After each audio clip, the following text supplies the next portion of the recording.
నమస్తే. కిరణ్ టీవీ భక్తి ప్రేక్షకులకి స్వాగతం. నేను మీ స్వప్న. ప్రస్తుతం మనతో పాటు ఉన్నారు ప్రముఖ తంత్ర జ్యోతిష్కులు, జ్యోతిష్య రత్న, జ్యోతిష్య సామ్రాట్ డాక్టర్ చింతా రుక్మందరావు గారు.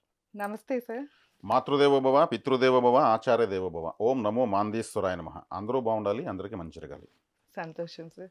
సార్ మనమైతే గనక ఒక్కొక్క వీడియోలో ఒక్కొక్క విషయం అనగా నక్షత్రాల గురించి, రాసుల గురించి, జాతకం గురించి అయితే మీరు చాలా క్లారిటీ ఇస్తూ వస్తున్నారు. ఇప్పుడు ఈ వీడియోలో వచ్చేసి కొంతమంది పుట్టుకతోనే గోల్డెన్ స్పూన్‌గా పుడుతూ ఉంటారు. హ్మ్.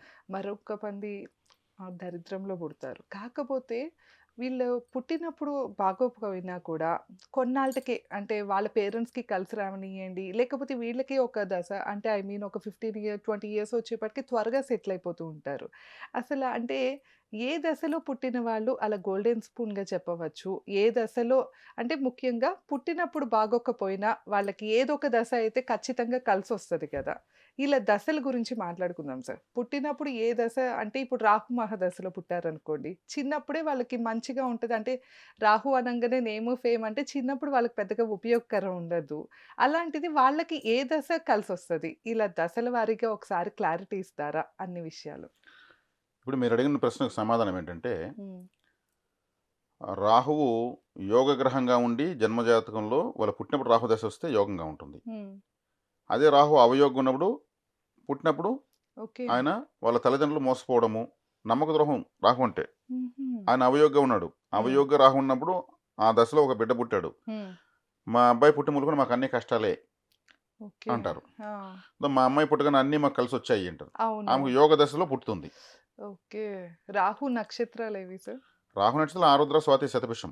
ఓకే. కాబట్టి రాహు అనేదే కాదు. హ్మ్. అవయోగాన్ని ఏ గ్రహమనే ఇస్తుంది. ఓకే. యోగాన్ని ఏ గ్రహమనే ఇస్తుంది. అంటే ఒక్కొక్క గ్రహం గురించి మనం డీటెయిలింగ్ ఇచ్చేద్దాం సార్. ఇప్పుడు ఈ 3 నక్షత్రాలు ఉన్నాయి. రాహు నక్షత్రాలు. వీళ్ళకి ఓకే. చిన్నప్పుడు ఆళ్ళ పేరెంట్స్‌కి బావుంది. లేతే బాలేదు. ఆళ్ళ దశ వల్ల. వీళ్ళకి ఏ టైంలో కలిసొస్తది? అంటే వీళ్ళకి కలిసొచ్చే గ్రహం ఏదంటారు? ఏ దశలో బావుంటదంటారు? ఇప్పుడు ఫర్ ఎగ్జాంపుల్ మేష లగ్నంలో పుట్టారు. హ్మ్. మేష లగ్నంలో పుడితే హ్మ్. ఈ లగ్నానికి శుభగ్రహాలు, అశుభగ్రహాలు ఉంటాయి. హ్మ్.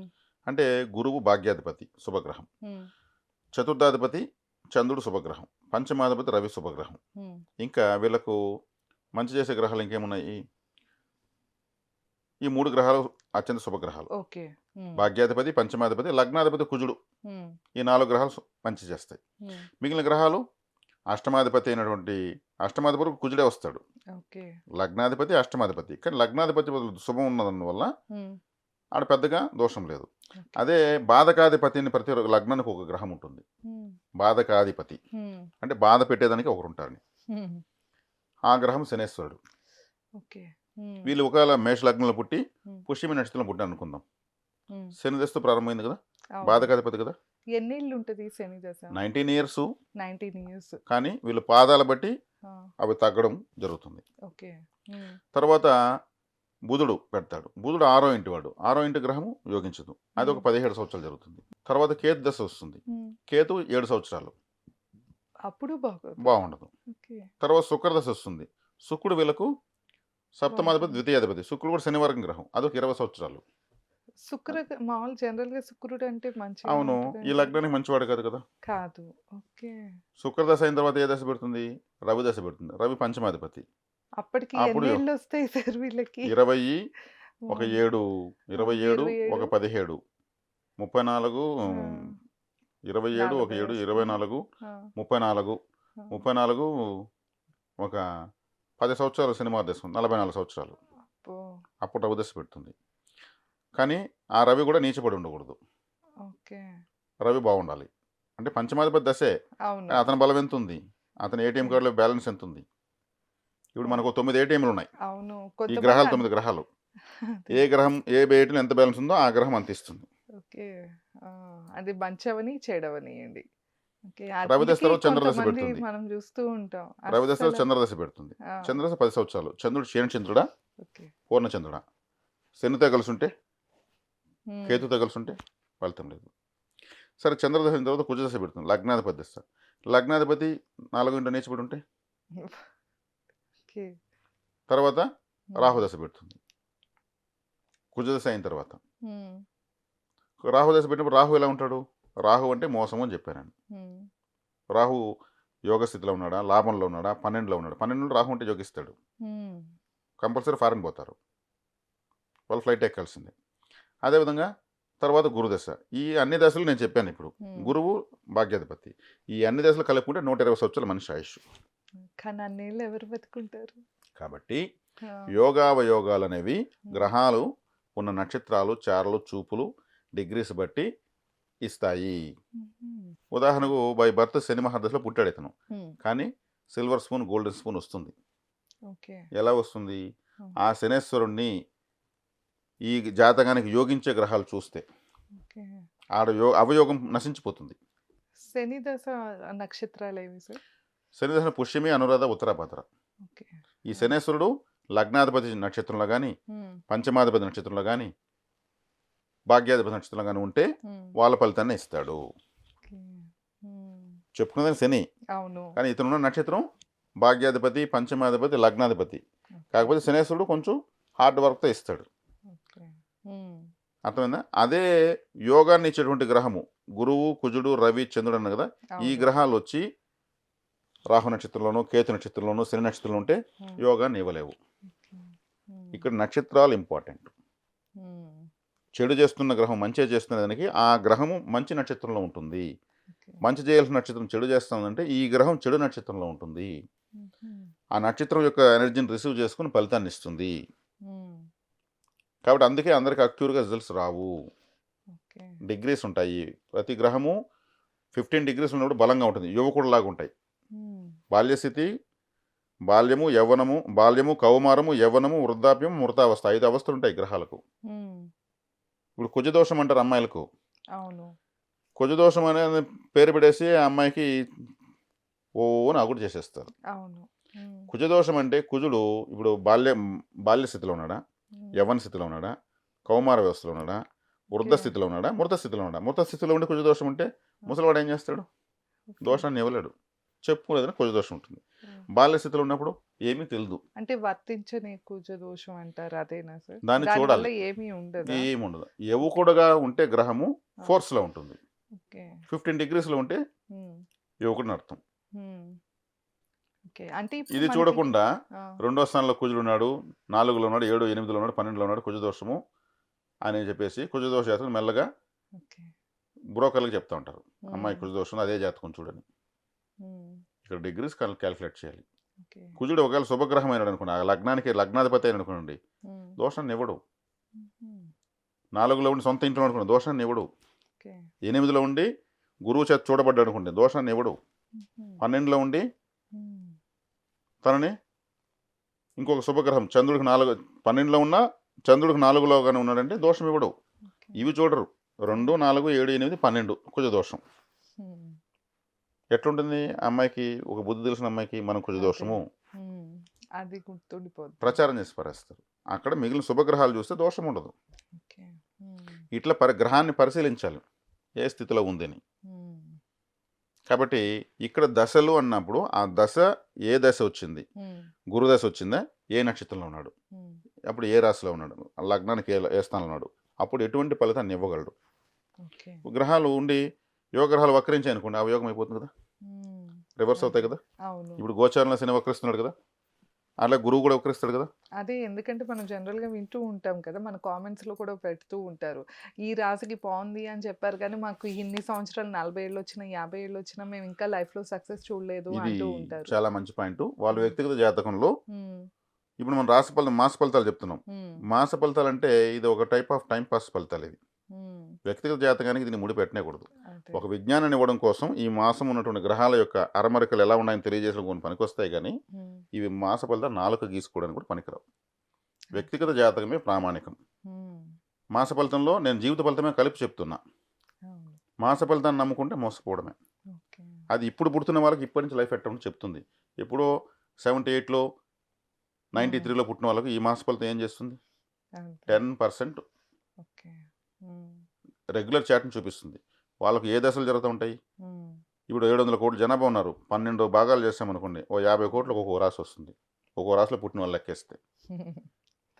అవును. హ్మ్. అంతే కదా! కాబట్టి ఇప్పుడు అమెరికాలో హ్మ్. మా ఇక్కడ పగలు పుట్టినోడు అమెరికాలో నైట్ పుడతాడు. అవును. ఆడ పగలు పుట్టినోడు ఇక్కడ నైట్ పుడతాడు. ఆ!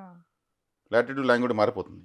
అవును సార్. ఇప్పుడు జనరల్‌గా సార్ మనం కర్మ ఫలితంగా అవ్వనియండి, పూర్వజన్మ కర్మ వల్ల అవ్వనియండి, ఏదైనా అంటే పలానా నక్షత్రం, పలానా రాశి, పలానా దశలో మనం పుడితే ఏవైనా ఉంటుందా అసల? ఎందుకు వాటిల్లోనే పుడతామని అలా ఉంటుందా? ఇప్పుడు నేను మీకు చెప్పాను. హ్మ్. గ్రహాలు ఏ నక్షత్రాల్లో ఉన్నాయి అనే దాన్ని బట్టి. హ్మ్. ఇప్పుడు యోగ గ్రహాలు ఉంటాయి. హ్మ్. యోగ గ్రహాల నక్షత్రాలు ఎక్కువ గ్రహాలు ఉన్నాయనుకోండి, హ్మ్. వాళ్ళు పట్టిందల్లా బంగారం. ఇంక వాళ్ళకి మాస ఫలితం అవసరం లేదు. జాతకం ఇంకొకరికి చూపించుకోవాల్సిన అవసరం లేదు. ఓకే. అదే అంటా ఉంటారు. డబ్బులంతా వాళ్ళకి ఉన్న వాళ్ళకే వెళ్తా ఉంది డబ్బులు అంటారు. అవును కదా! వాళ్ళకి అన్ని యోగ గ్రహాలు యోగవంతంగా గ్రహాలు ఉన్నప్పుడు పుడతారు. వాళ్ళే by birth golden spoon, silver spoon అంటారు. ఓకే. గ్రహాలు యోగవంతంగా పుట్టిపోతే మళ్ళీ ఇంకేముంది? హ్మ్. అంటే మరి వాళ్ళకి లైఫ్ లాంగ్ అలాగే ఉంటదా? మళ్ళా ఏదో ఒక దశలో వాళ్ళు డౌన్ అయ్యే ఇది ఉండదా? అంటే ఇప్పుడు జనరల్‌గా పుట్టుకతో లోలో పుట్టారనుకోండి. వీళ్ళు ఏదో ఒక దశలో స్టార్డమ్ ఎప్పుడో ఒకప్పుడు ఇవ్వాలి కదా! అలా ఉండదా? అంటే ఇప్పుడు ఒక 5 దశలు ఒక వ్యక్తికి జరిగాయనుకుందాం. హ్మ్. 2 దశలు యోగించలేదు. 3 హ్మ్. దశలు యోగించాయి. ఈ యోగించే దశలు వీళ్ళకి నడి వయసు నుంచి వచ్చాయి. అవయోగం ఉన్న దశలు స్టార్టింగ్‌లో వచ్చాయి. హ్మ్. అంటే బాల్యము, యవ్వనము కష్టాలు ఎదుర్కొన్నారు. హ్మ్. కష్టాలు ఎదుర్కొన్నారు. వాళ్ళకు అదృష్టాన్ని అనుభవించేటువంటిది హ్మ్. తర్వాత ఉంది. దానికి కావాలని ట్రైనప్ వీళ్ళు కష్టాలు పడుతూ చదువుకోవడము, రిక్షా దొక్కేవాడు కొడుకు కలెక్టర్ అయ్యాడు, హ్మ్. పానీపూరి బండి పెట్టుకున్న వాళ్ళ కూతురు ఐపీఎస్ అయింది అంటా ఉంటారు. హ్మ్. ఆమెకు ఆ యోగం ఖర్చు అదే. పెట్టాల్సిన టైం ఉంది. కానీ ఇప్పుడు ఎన్నున్నా గానీ ఆ! ఆమె కష్టపడైనా సరే చదువుకుంటుంది. కష్టపడైనా వాళ్ళు నిలబడతారు. అవును. ఆ! ఆ యోగాన్ని తర్వాత అనుభవిస్తారు. ఓకే. అంటే అవయోగంలో కూడా వీళ్ళు టాలెంట్ ఎక్కడికి పోదు. హ్మ్. అదే కొంతమందికి స్టార్టింగ్‌లో యోగ దశలు వచ్చేస్తాయి. హ్మ్. చిన్నప్పటి నుంచి కోరిందంతా తింటారు, అవును. తలుచుకుందంటే ఖర్చు పెడతారు. అవయోగ దశలు వస్తాయి. ముసలివాళ్ళు అవుతారు. హ్మ్. వృద్ధాశ్రమాల్లోకెళ్తారు. అంతే కొడుకుల్ని, కదా! కూతుల్ని, అల్లుళ్ళు, మనవరాళ్ళందరిని వదిలేసి హ్మ్. వృద్ధాశ్రమంలో ఉంటారు. ఆడెవరో పెడితే తింటా ఉంటారు. అది అవయోగం. ఓకే. అప్పుడు అవయోగ దశలు వచ్చినప్పుడు అలా వెళ్ళిపోతారు. హ్మ్. కాబట్టి వృద్ధాప్యంలో నడి వయసు వరకు హ్మ్. యోగం ఎవరికి రాకుండా ఉంటుందో, యోగం నడి వయసులో స్టార్ట్ అవుతుందో వాళ్ళ అదృష్టవంతులు. ఓకే. ఎలా బతికామనేది కాదు ఇంపార్టెంటు, ఎలా చచ్చామనేది ఇంపార్టెంటు అని అంటూ ఉంటారు కొంతమంది పెద్దలు. హ్మ్. అవును. బాగా సివియర్ హెల్త్ ఇష్యూస్ వచ్చుంటాయి గదా! చివరి దశలో. హ్మ్. వాళ్ళకి? అంటే వాళ్ళకు హ్మ్. చివరి దశలో హెల్త్ ఇష్యూస్ గాని, చివరి దశలో అనాదరణకు గురి కావడం గాని లాంటివి జరిగేది ఎప్పుడంటే 12వ స్థానంలో మాంది గ్రహం ఉంటే. ఓకే. మాంది అనే గ్రహం 12వ స్థానంలో ఉంటే హ్మ్. వాళ్ళు చనిపోయే ముందు 5 సంవత్సరాల ముందు అష్ట కష్టాలు స్టార్ట్ అయిపోతాయి. ఏమి ఎవరు ఓకే. చూసేవాళ్ళు లేకుండా, ఎవరు ఓకే. వాళ్ళకి పెట్టేవాళ్ళు లేకుండా అనాథగా హ్మ్. చనిపోతారు. ఓకే. అది మాందీసు అటువంటి కష్టాలు ఇస్తాడు. 12వ హుహు. స్థానం అంటే చివరి స్థానము. జీవితం చివరి దశలో అటువంటి ఇబ్బందులొస్తాయి. అందుకే హ్మ్. మాందేశ్వరుడు యొక్క కాలానికి ఏ నక్షత్రంలో మాంద్యం ఉంటాడో ఆ నక్షత్రం శనివారం వచ్చినప్పుడు వెళ్ళి హ్మ్. పరిహారం చేసుకొని వస్తూ ఉండడం వల్ల ఓకే. ఏదో ఒక ఆధారం చివరిలో దొరుకుతుంది. హ్మ్. కాబట్టి ప్రతి గ్రహాన్ని రీడింగ్ చేయాలి ఇక్కడ. అంతే. ఒక్క ముక్కలో మనం అందరికీ ఈక్వల్‌గా ఇక్కడ చెప్పలేని పరిస్థితి. హ్మ్. నక్షత్రాలు చూడాలి, అవును. దృష్టులు చూడాలి. హ్మ్. రాహుకేతువులకు రాహు ఉన్న డిగ్రీ ఒక డిగ్రీలో రాహు ఉంటాడు. హ్మ్. నెక్స్ట్ డిగ్రీలో ఏ గ్రహం ఉంటే ఆ గ్రహానికి సంబంధించిన వ్యక్తులు వాళ్ళ కుటుంబంలో చనిపోతారు ఇమ్మీడియేట్. అబ్బా! హ్మ్. రాహుకు ఇమ్మీడియేట్ ఒక డిగ్రీలో ఆ! రవిగ్రహం ఉందనుకో చిన్నప్పుడే తండ్రి చనిపోతాడు. ఓకే. చంద్రుడు ఉంటే తల్లి చనిపోతుంది. హ్మ్. అదే రాహుకు హ్మ్. ఇంకొక డిగ్రీలో శుక్రుడుంటే హ్మ్. పెండ్లవ్వగానే భార్య చనిపోతుంది. ఓకే. రాహుకు ఇంకొక డిగ్రీలో బుధుడుంటే పుట్టగానే మేనమామ చనిపోతాడు. హుహు. ఇప్పుడు మ్యాచెస్ చూస్తారు కదా సార్! మ్యాచెస్ చూసే టైంలో ఇలాంటి దోషాలున్నాయని తెలుస్తాయా తెలుస్తుంది. దాంట్లో? ఓకే. ఒక జాతకం చెప్పాలంటే 24 గంటల సేపు నాన్ స్టాప్‌గా చెప్పొచ్చు. హ్మ్. ఈ 24 అవర్స్ చెప్పొచ్చు. ఒక్క ఒక జాతకం. జాతకానికి అన్ని విషయాలుంటాయి. అబ్బా! ఆ! కానీ అంతసేపు జాతకం చెప్పలేం కదా! అవును. వాళ్ళకి ఏది అవసరమో, ఏది పరిహారం, ఏ గ్రహం అనుకూలంగా ఉంటే, ఏ ఆలయము హ్మ్. వీటికెళ్ళండి చక్కగా అంటే ఆడికి సరిపోతుంది. తప్పకుండా అన్ని సార్. విషయాలుంటాయి. హ్మ్. ఓకే. అంటే ఎవరికి ఏది కావాలో దానికి తగ్గ పరిహారం ఉంటదంటారు. ఖచ్చితంగా ఉంటుంది. ఆలయ పరిహారాలు, హ్మ్. ఆలయాలు మేము ఎక్కువ ఇచ్చేది ఆలయ పరిహారాలే. హ్మ్. ఒక ఎక్కువ ఉంటే ఒక 6-7 ఆలయాలు, 8 ఆలయాలు ఎక్కువ ఉంటే వచ్చేస్తాయి. ఓకే. ఈ టెంపుల్స్ ఎప్పుడు వెళ్ళాలో, ఏ నక్షత్రంలో, ఏ పక్షంలో, ఏ తిథిలో అన్నది చెప్తారు. చెప్పిచ్చేస్తాం. తప్పకుండా life sir. Time every month వస్తూనే ఉంటాయి ఈ పక్షాలు, నక్షత్రాలు. హ్మ్. ఆ నక్షత్రం రోజు అక్కడికి వెళ్తే అనుమతి ఉంటుంది. సిగ్నేచర్ పడుతుంది. ఓకే. అప్పుడు ఆ హ్మ్. గ్రహం యొక్క వ్యతిరేకత తగ్గుతుంది. అవును. హ్మ్. గ్రహ వ్యతిరేకత తగ్గించుకోవడం అంటే మనకు చెడ్డ జరగకుండా ఆపుకోవడమే. అంతే. చెడ్డ జరగకుండా ఆగిపోయినా అంతా మంచే కదా! అవును. హోమం చేస్తే ఏమొస్తుంది? హ్మ్. చేసిన వాళ్ళకి డబ్బొస్తుంది. చేయించుకున్న వాళ్ళకి టైం వేస్ట్ అవుతుంది. డబ్బు నష్టం అవుతుంది. హోమాలు చేయాలి. హోమాల ఫలితాలున్నాయి. హ్మ్. దేశ ప్రధానులు, టీటీడీ దేవస్థానం వాళ్ళు, ముఖ్యమంత్రులు వీళ్ళు చేయాల లోకక్షేమం కోసం. అందరికీ ప్రతి హ్మ్. ఫ్యామిలీకి హోమాలు ఓకే. వచ్చేసినాయి. మేము అన్ని హోమాలు చేసాం. ఫలితం లేదు. 50,000 పెట్టి హోమం చేసాం. అవును. 2,00,000 పెట్టి హోమం చేసాం. ఆ! ఓకే. ఆలయ పరిహారం. హ్మ్. వెళ్ళి ఆలయంలో ఎలా బిహేవ్ చేయాలో చెప్పిస్తాం. హ్మ్. అక్కడ ఎలా బిహేవింగ్ అనేది ఉంటుంది. అక్కడ కూడా పరీక్షలొస్తాయి. ఓకే. అక్కడ హ్మ్. ఎవరెవరో వస్తారు. ఎలాగో డిస్టర్బ్ చేస్తుంటారు. హ్మ్. ఎలాగ డిస్టర్బ్ అవుతామో తెలీదు. హ్మ్. వాటిని అధిగమించి మనం దేవుడి పైన దృష్టి పెట్టుకోవాలి. మన ఓకే. కష్టాన్ని తెచ్చుకొని పోయి అక్కడ చూసి, అక్కడ ఎటువంటి అలంకారంతో వెళ్ళకూడదు. హ్మ్. లిప్‌స్టిక్‌లు, పౌడర్సు, సెంట్లు ఇవన్నీ కొట్టుకొని పోకూడదు. దేవుడు మన అలంకారం చూపించడానికి ఎలా వెళ్తాము? దేవుడి అలంకారం చూసిన మనం వెళ్తాం. అవును. హ్మ్. అలా అసలు చానా విరుద్ధం అది. ఓకే. అసలు ఆల్కహాలిక్ బేసిక్‌లు సెంట్లు కొట్టుకెళ్ళిపోతారు. హ్మ్. నెక్స్ట్ వీడియోలో మనం మాట్లాడుకుందాం సార్. ఆలయాల కాబట్టి గురించి ఆలయంలో ఎలా బిహేవ్ చేయాలో చాలా ఇంపార్టెంట్. తప్పకుండా. ఆలయాల గురించి మనం సెపరేట్‌గా మాట్లాడుకుందాం. సో, విన్నారు కదా! మనమైతే గనక దశల గురించి తెలుసుకుంటూ వచ్చాము. మీరు కనుక ఒకసారి పర్సనల్ చార్ట్ చూపించుకోవాలి, మీరు ఎలాంటి సమస్యతో అయినా ఇబ్బంది పడుతున్నారు అంటే, స్క్రీన్ పైన స్క్రోల్ అయ్యే నెంబర్‌కి కాంటాక్ట్ అవ్వచ్చు. ధన్యవాదాలు.